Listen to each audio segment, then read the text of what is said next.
Every time you escape discomfort, you also escape growth. The pain you're avoiding is the doorway to the life you actually want.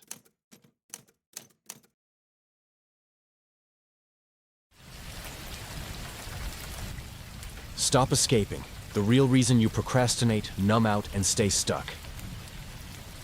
Chapter 1. The Escape Mechanism. You ever notice how the smallest sound can end up changing the entire course of your life? Not a thunderclap, not a scream, just a simple chime. The kind that comes from your laptop when another email slips into your inbox. That's how it started for me. I was sitting at my desk, staring at a blank document that should have contained the presentation I'd been avoiding for 3 weeks. 3 weeks. And the deadline? It was tomorrow. The stakes? Higher than I wanted to admit. My promotion depended on this project, yet there I was, phone in hand, scrolling through social media for what felt like the 14th time that morning. When the notification came, I convinced myself it was important. I should check this first, I thought. My heart almost wanted it to be urgent, something that would justify my escape from that empty screen. But it wasn't urgent, it wasn't important. It was a newsletter from a company I didn't even remember subscribing to. Still, I didn't go back to the document. I opened another tab, then another. Before I knew it, 2 hours were gone. 2 hours stolen by articles I didn't care about. Videos I wouldn't remember. Products I'd never buy. Have you ever lost time like that? Hours that vanish without a trace, leaving you closer to a deadline, closer to panic, yet somehow no closer to what matters? That's when it hit me.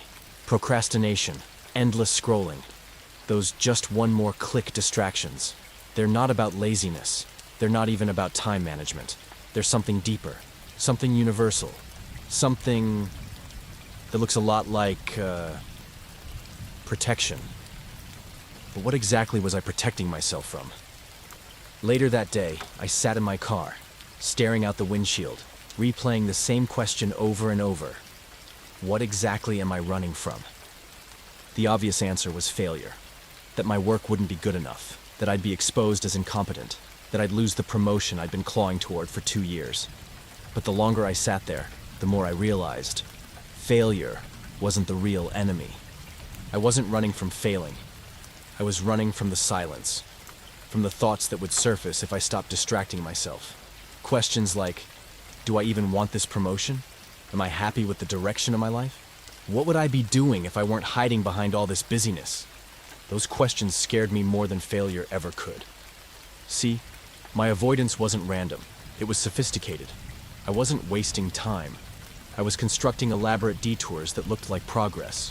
I'd research better ways to build presentations for hours instead of actually building one.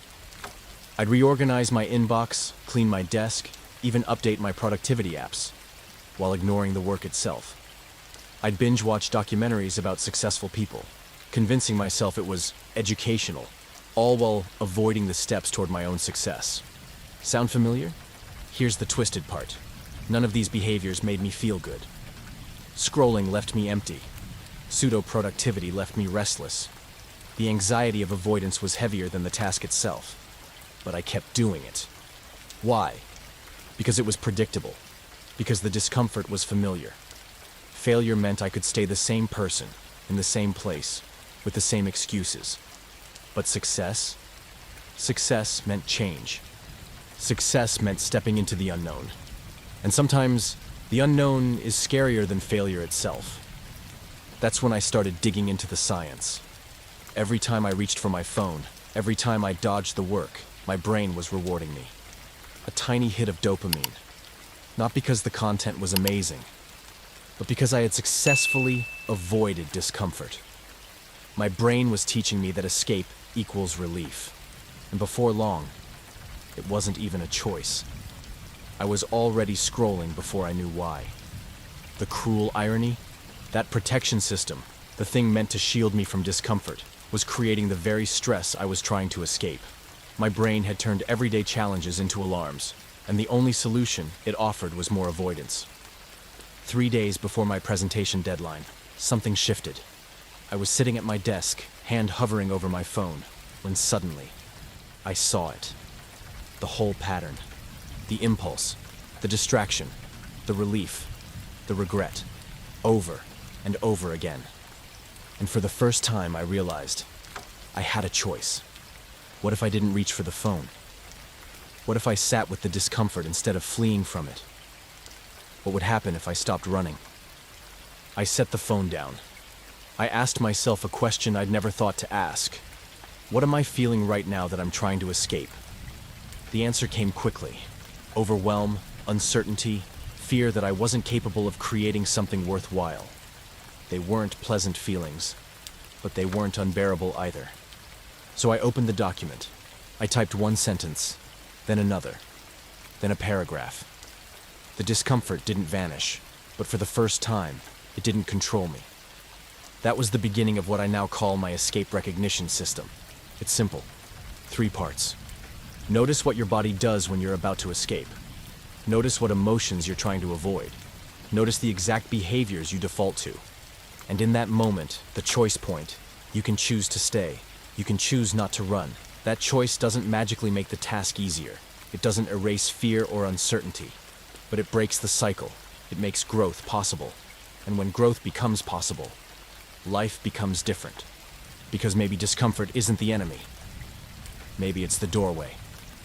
And the only question left is, the next time that urge to escape shows up, what choice will you make? Chapter 2.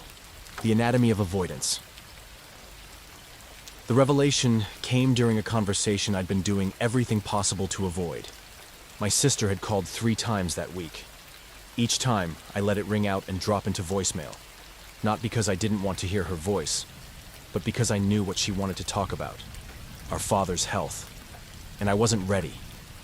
I wasn't ready to feel the grief, the helplessness, the swirl of emotions that came with that conversation. So I didn't call her back. Instead, I threw myself into what I now recognize as one of the most dangerous traps: sophisticated avoidance. I cleaned my entire apartment until it gleamed. I reorganized years of digital photos. I spent 2 hours comparing kitchen appliances I had no real intention of buying. I even found myself planning an imaginary vacation I had no plans to take. All of that, just to dodge a 5-minute conversation. And then she showed up at my door. No voicemail, no text, just her, standing there. And in that moment, I realized something almost unbearable. I had spent more energy avoiding the conversation than the conversation itself would have required. But here's the real discovery. Avoidance isn't random. It's not just you being lazy. It has a structure, a predictable anatomy that shows up whether you're avoiding a phone call, a deadline, or even your own emotions. It always starts with a trigger, something that stirs discomfort, a task, a decision, even silence. Then comes the discomfort signal. Your body tightens, your stomach twists, your mind begins buzzing. That's when the escape kicks in: the phone, the cleaning, the scrolling, the endless productive detours. And finally, the reward, that temporary relief, that exhale. The cycle works so well it feels automatic, almost invisible. But once you start seeing it, once you actually name the anatomy of avoidance, it's impossible to unsee. And in today's world, avoidance is more sophisticated than ever. We don't just dodge discomfort through obvious vices like drinking or gambling. No. We hide inside things that look good on the surface. Research rabbit holes, productivity theater, social media scrolling under the disguise of connection, updating apps, reorganizing files, reading one more article, watching one more motivational video. All of it looks virtuous. But deep down, it's just as numbing as pouring another drink. And here's the kicker. Every time we escape, our brain rewards us. Dopamine. Relief. For a split second, it feels like the problem has been solved. But it hasn't. We've just taught our nervous system to avoid, instead of engage. And little by little, our capacity to handle discomfort shrinks. Tasks that used to feel easy now feel crushing. Emotions that once felt tolerable now feel unbearable. It's not that life is getting harder. It's that avoidance is rewiring us to believe we can't handle it. The cruel irony? This cycle often disguises itself as self-care. We tell ourselves, I'll wait until the timing is right. I just need more energy, more information, more preparation. But those aren't boundaries. They're conspiracies with our comfort zone. The comfort zone isn't actually comfortable. It's just familiar. And we'd rather cling to the familiar than step into the unknown, even if the unknown holds the life we've been waiting for. And at its core, avoidance isn't just about tasks. It's about identity. Every time we dodge discomfort, we're protecting the story we've told ourselves about who we are. If you've always believed you're not organized, then getting organized threatens your identity. If you've believed you're not creative, then starting a creative project shakes the foundation of who you think you are. Avoidance becomes a shield, protecting us from having to face the terrifying truth that we might actually be capable of more. But here's what shook me the most. When I finally sat with my sister, when I finally let her words land, the fear wasn't just about our father's health. It was grief I'd carried for years. Loss I'd never fully processed. Moments of powerlessness I thought I'd buried. Avoidance wasn't just about dodging the present. It was about never letting the past resurface. Emotional archaeology. Digging into feelings I'd tried to keep 6 feet under. And sometimes even boredom. Yes, boredom hides the same thing. Because boredom isn't the absence of stimulation. It's the presence of feelings we don't want to face. Restlessness, sadness, a low hum of anxiety we don't dare name. That's why we can feel bored even when surrounded by entertainment. Even when there are a dozen things we could be doing. We're not bored, we're avoiding. But here's the paradox. The longer you avoid something, the bigger it grows. A 5-minute phone call becomes a monster after a week of dodging it. A project that could have taken an afternoon becomes unbearable after months of procrastination. Avoidance compounds the weight. You're not just carrying the original task. You're carrying every moment of guilt, shame, and dread piled on top of it. And that's when I realized, if avoidance has an anatomy, then freedom must too. For me, it started with recognition. What triggered me? What sensations in my body signaled I was slipping into escape? What patterns did I run to when I didn't want to face reality? And maybe most importantly, what need was I actually trying to meet when I avoided? Was it rest? Safety?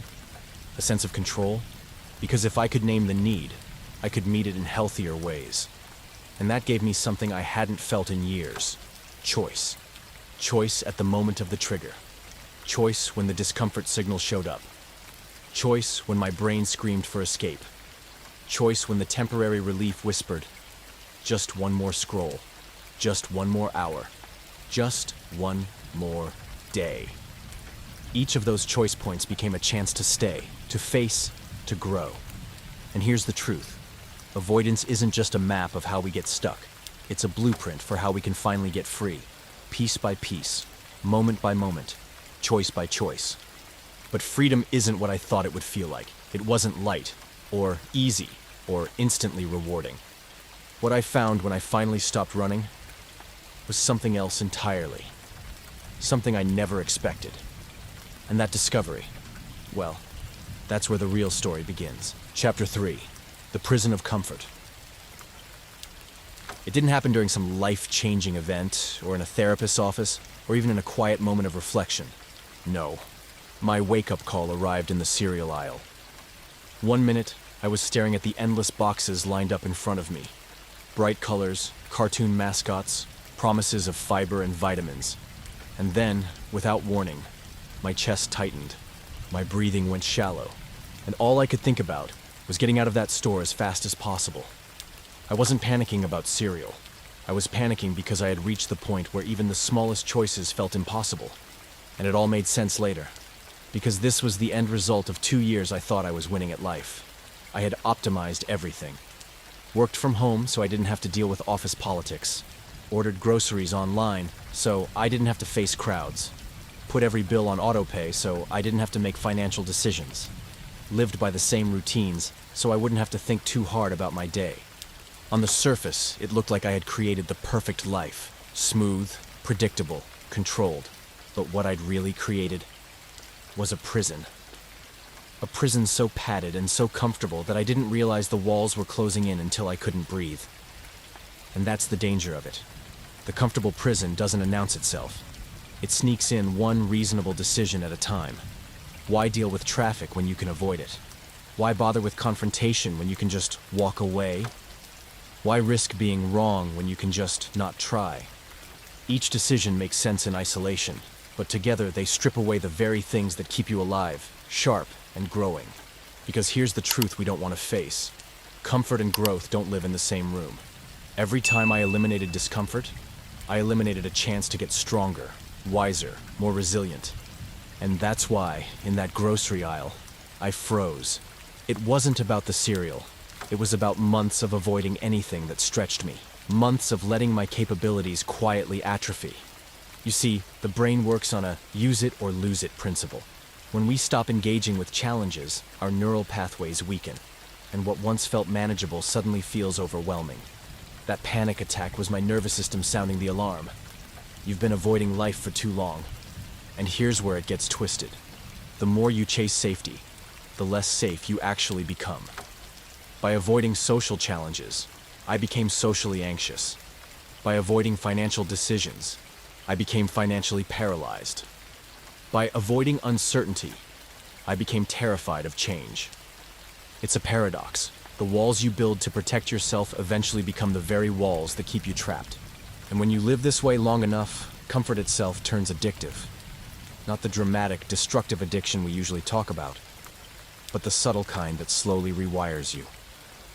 It feels good in the moment. It gives relief.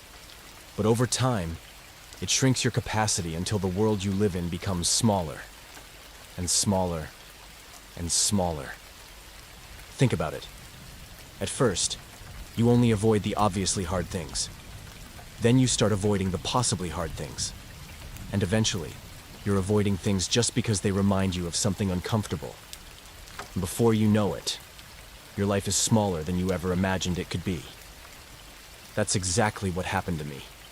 My world shrank so slowly I didn't notice until I was gasping for air in the cereal aisle, paralyzed by a decision that should have taken 5 seconds.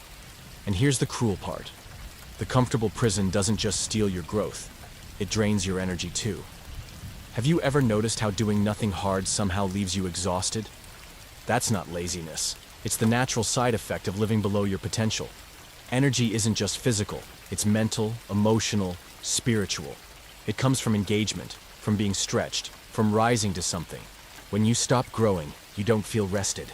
You feel restless. You don't feel safe. You feel stuck. And that's why so many people with objectively comfortable lives still lie awake at night wondering, why am I not happy? Why do I feel like something's missing? Because what they're missing isn't comfort, it's meaning. Meaning doesn't come from removing difficulty, it comes from overcoming it. Purpose isn't found in the padded walls of safety. It's discovered in the risks, the service, the struggle. The very things we're running from are the same things that give us our deepest sense of aliveness. But it's hard to see this when you're trapped inside, especially when you compare yourself to others who look like they're handling life effortlessly. What we forget is that they appear capable because they keep engaging with challenge. Their muscles, mental, emotional, spiritual, are still strong. Ours weaken not because we're broken, but because we stopped using them. And eventually the walls press in so tightly that something cracks. For me, it was panic in a grocery store. For someone else, it might be the moment a marriage ends because avoidance has replaced connection. Or the day a career stalls out because growth opportunities have been dodged for too long. The breaking point always comes. And when it does, it isn't failure. It's information. It's life saying, this strategy isn't working anymore. Time to choose growth over comfort. But breaking free doesn't mean you suddenly become reckless or chase pain for its own sake. It starts small. It starts with saying yes to the conversation you've been avoiding. Taking the project that scares you just a little. Walking into the room where you don't know anyone. Making a decision without waiting for all the lights to turn green. Every one of those choices rebuilds your capacity. Every one of them expands your world again. Every one of them reminds you, you can handle this. And once you start to feel that, you rediscover something priceless. Not happiness in the shallow sense, but aliveness. That deep, buzzing, bone-level sense of being awake in your own life, where you're not just maintaining, not just surviving, but living. And that's when I realized something so simple, yet so opposite to the way I had been living. The goal isn't to eliminate discomfort. The goal is to use it, to see it not as a warning that something's wrong, but as proof that something's happening, that you're growing, connecting, expanding. And when you finally stop running from discomfort, you stop being its prisoner. You start being free. Because real freedom isn't found in safety. It's found in the willingness to feel alive again. Chapter 4. The Art of Staying Present. It's funny how some of life's deepest lessons don't arrive during grand moments. They sneak in through the ordinary, the messy, the inconvenient.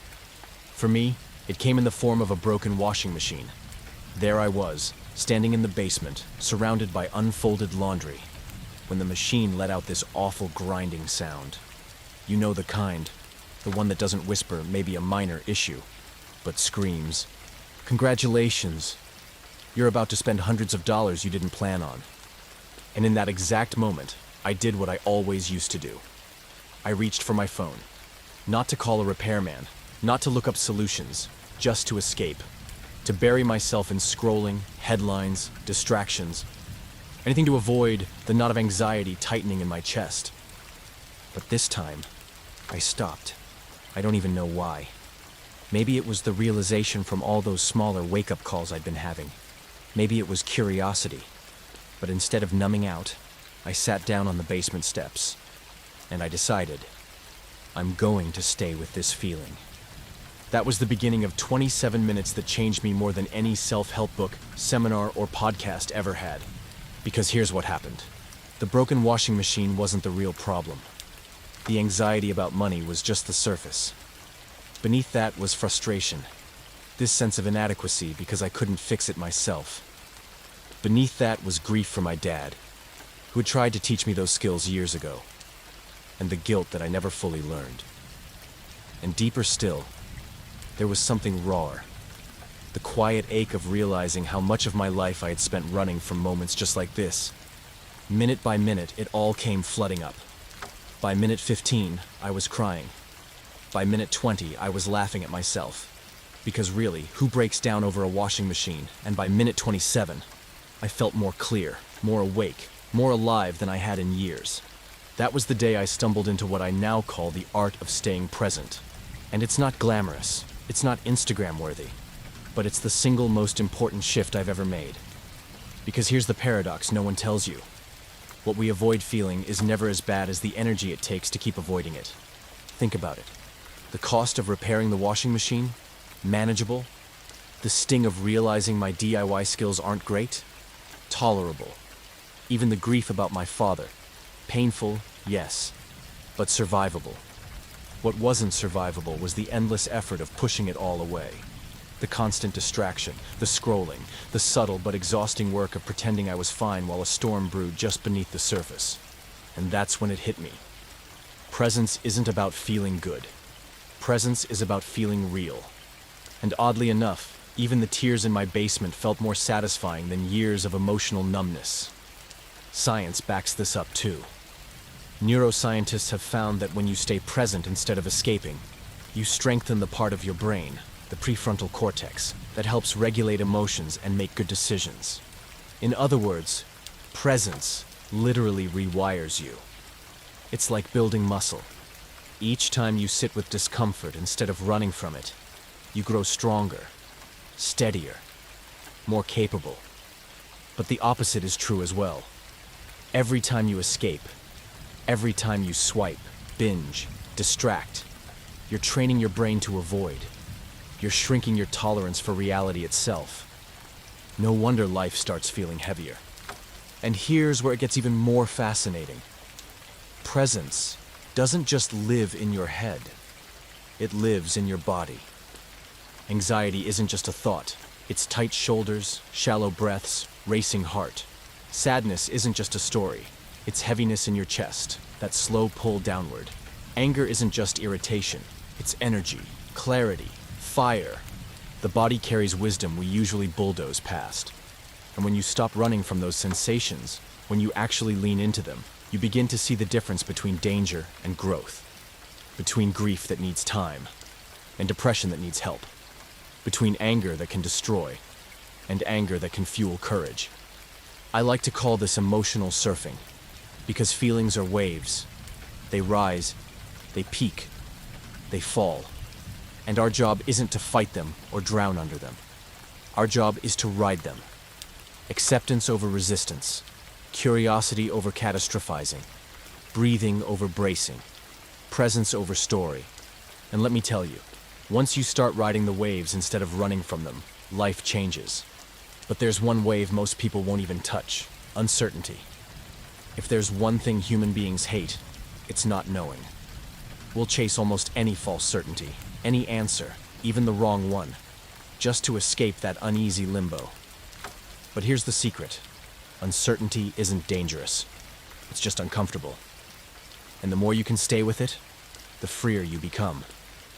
Because when you can sit with not knowing, when you can live in the space before clarity, possibility opens up, choices expand, creativity thrives, and sometimes, out of that space, something beautiful emerges. I discovered this in the most unexpected way, through boredom. Not the restless, pacing around the house boredom. The deeper boredom that shows up when you finally stop distracting yourself. When you sit with the stillness long enough to notice what's really there. That boredom? It's not emptiness. It's a doorway. It's where creativity starts whispering. It's where insights sneak in. It's where you reconnect with what actually matters to you. Not what looks good, not what others expect, but what you feel in your bones. And that's why presence and authenticity are so tightly linked.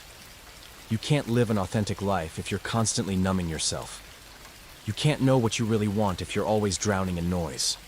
When you stay present, you start noticing. You notice your real desires, not the ones fed to you. You notice when you're forcing a path that doesn't fit. You notice when your body says no, even if your mind says yes. And here's the kicker. Presence doesn't just change how you relate to yourself. It changes how you relate to others. Because when you're present, people feel it.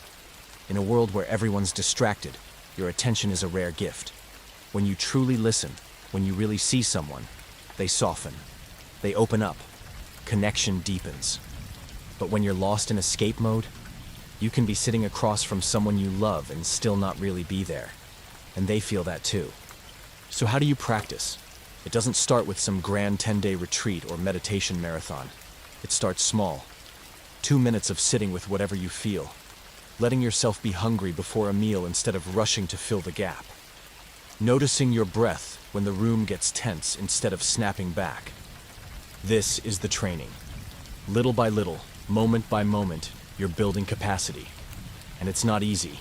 Anyone can be present in a quiet room with candles and soft music. The real test is when life gets messy, when the argument flares, when the bills pile up, when your family pushes all your buttons at once. That's where presence turns into power. And the craziest part? It compounds. Every time you choose presence over escape, you make the next time easier. Every time you ride a wave instead of running, you prove to yourself, I can handle this. And that proof builds confidence, resilience, freedom. Until one day you realize, the goal was never to feel good all the time. The goal was to feel alive all the time.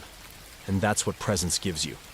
Not a perfect life, not endless calm, but aliveness. That buzzing sense of being here, awake, fully engaged with reality instead of hiding from it. And when you finally taste that, when you stop running and start living, you'll never look at a broken washing machine the same way again. Chapter 5. The Courage to be Bored. It started with something so small, so ordinary that I almost missed the lesson entirely. A sudden blackout. 4 hours and 37 minutes of silence. No internet, no phone charger, no glowing screens to pull me into their orbit. Just me, in the stillness of my own apartment. At first, it felt unbearable. My laptop battery died within the hour. My phone was gasping at 15%, and the silence pressed down on me like a weight. Panic crept in. Not loud, not dramatic, but a quiet, twitching restlessness. The kind of panic you feel when you realize just how dependent you've become on things you never used to need. I drifted from room to room, searching for something, anything, to distract myself. But there was nothing. And in that nothing, something unexpected began to happen. The panic softened. The restless edge dulled. And slowly, almost unwillingly, my mind started to breathe. For the first time in years, I remembered what boredom actually feels like. Not the shallow kind that sends you grabbing for a phone, but the deeper kind. The kind that strips away the noise until only you remain. We've been taught to see boredom as a problem, haven't we? A signal that something's wrong, a void that must be filled, a waste of time. Entire industries thrive on making sure we never feel it. But what if boredom isn't an enemy? What if it's a doorway? Science calls it the default mode network. A fancy way of saying, when your brain isn't bombarded with stimulation, it finally gets the chance to weave things together. Memories consolidate, ideas connect, unresolved feelings rise to the surface. In those unstimulated spaces, your mind does its deepest work. And yet, most of us never make it that far. Why? Because the moment we feel boredom creep in, we run. We grab a screen. We fill the gap. We escape the silence before it can teach us anything. I didn't realize until that blackout just how addicted I'd become. Not to any one thing, but to stimulation itself. The endless drip feed of input. The scrolling. The clicking. The checking. The refreshing. Not because I loved it, but because it shielded me from something scarier. Being alone with my own thoughts. That's the hidden truth about boredom. It isn't empty. It's full. Full of everything we've been avoiding. Old worries, buried emotions, decisions we've delayed, questions we don't want to face. When the distractions disappear, all of it comes knocking, and most of us slam the door shut before it can get in. But here's what I learned that night. Boredom takes courage. It takes courage to sit still and let those thoughts catch up with you. Courage to let your mind wander where it naturally wants to go, even if that means wandering into uncomfortable territory. Courage to stop filling every silence with noise and let the silence itself become your teacher. Because something strange happens when you stay with boredom long enough. Creativity sneaks in. Ideas you couldn't force into existence suddenly appear. Problems untangle themselves. Insights emerge in places you never thought to look. Your mind, freed from its usual diet of stimulation, begins to connect dots you didn't even know were there. And deeper still, boredom reveals truth. Without the constant influence of other people's entertainment, ideas, or agendas, you start noticing what you actually care about.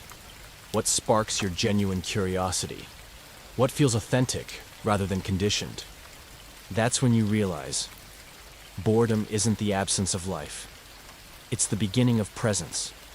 It's sitting in an ordinary moment and discovering it doesn't need to be dressed up to be meaningful. It's realizing that quiet doesn't equal emptiness. It equals space. Space for awareness, for creativity, for authenticity. And strangely enough, it even reshapes your relationships. When you're no longer terrified of unstimulated time, you stop chasing shallow interactions just to stay busy. You start craving depth instead of novelty, meaning instead of distraction, authenticity instead of noise. But here's the challenge. Our world is built to keep boredom away. Everywhere you turn, there's a screen flashing, a notification pinging, a stream of endless input begging for your attention, which means you have to choose boredom, protect it, practice it. Like a muscle, it grows stronger the more you use it. Call it digital Sabbaths, call it stimulation fasting, call it sitting quietly without music, podcasts, or screens. However you do it, the practice is the same. Let your mind be unoccupied, let yourself wander. Because at the end of that blackout, when the lights flickered back on and my phone buzzed awake, I didn't feel relief. I felt grief. Grief that the silence was over.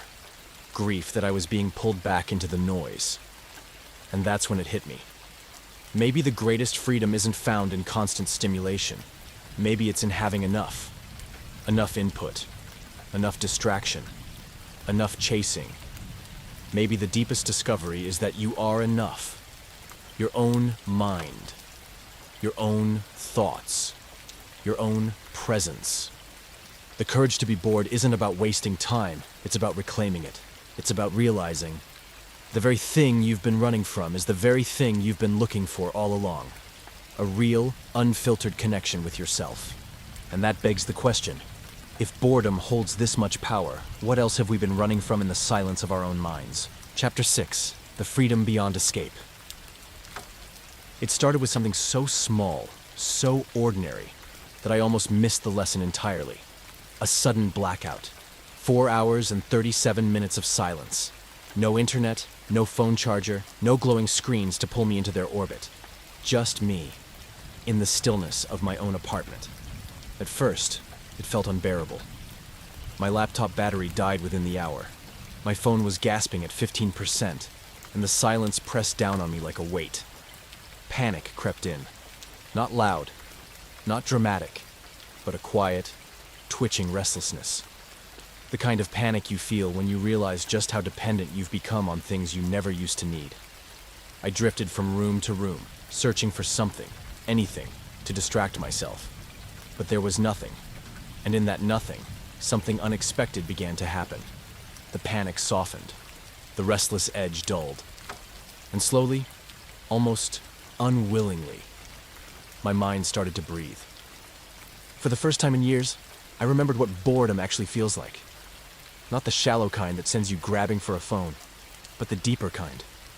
The kind that strips away the noise until only you remain. We've been taught to see boredom as a problem, haven't we? A signal that something's wrong, a void that must be filled, a waste of time. Entire industries thrive on making sure we never feel it. But what if boredom isn't an enemy? What if it's a doorway? Science calls it the default mode network. A fancy way of saying, when your brain isn't bombarded with stimulation, it finally gets the chance to weave things together. Memories consolidate, ideas connect, unresolved feelings rise to the surface. In those unstimulated spaces, your mind does its deepest work. And yet, most of us never make it that far. Why? Because the moment we feel boredom creep in, we run. We grab a screen. We fill the gap. We escape the silence before it can teach us anything. I didn't realize until that blackout just how addicted I'd become. Not to any one thing, but to stimulation itself. The endless drip feed of input. The scrolling, the clicking, the checking, the refreshing. Not because I loved it, but because it shielded me from something scarier. Being alone with my own thoughts. That's the hidden truth about boredom. It isn't empty. It's full. Full of everything we've been avoiding. Old worries, buried emotions, decisions we've delayed, questions we don't want to face. When the distractions disappear, all of it comes knocking. And most of us slam the door shut before it can get in. But here's what I learned that night. Boredom takes courage. It takes courage to sit still and let those thoughts catch up with you. Courage to let your mind wander where it naturally wants to go, even if that means wandering into uncomfortable territory. Courage to stop filling every silence with noise and let the silence itself become your teacher. Because something strange happens when you stay with boredom long enough. Creativity sneaks in. Ideas you couldn't force into existence suddenly appear. Problems untangle themselves. Insights emerge in places you never thought to look. Your mind, freed from its usual diet of stimulation, begins to connect dots you didn't even know were there. And deeper still, boredom reveals truth. Without the constant influence of other people's entertainment, ideas, or agendas, you start noticing what you actually care about. What sparks your genuine curiosity? What feels authentic rather than conditioned? That's when you realize boredom isn't the absence of life. It's the beginning of presence. It's sitting in an ordinary moment and discovering it doesn't need to be dressed up to be meaningful. It's realizing that quiet doesn't equal emptiness, it equals space. Space for awareness, for creativity, for authenticity. And strangely enough, it even reshapes your relationships. When you're no longer terrified of unstimulated time, you stop chasing shallow interactions just to stay busy.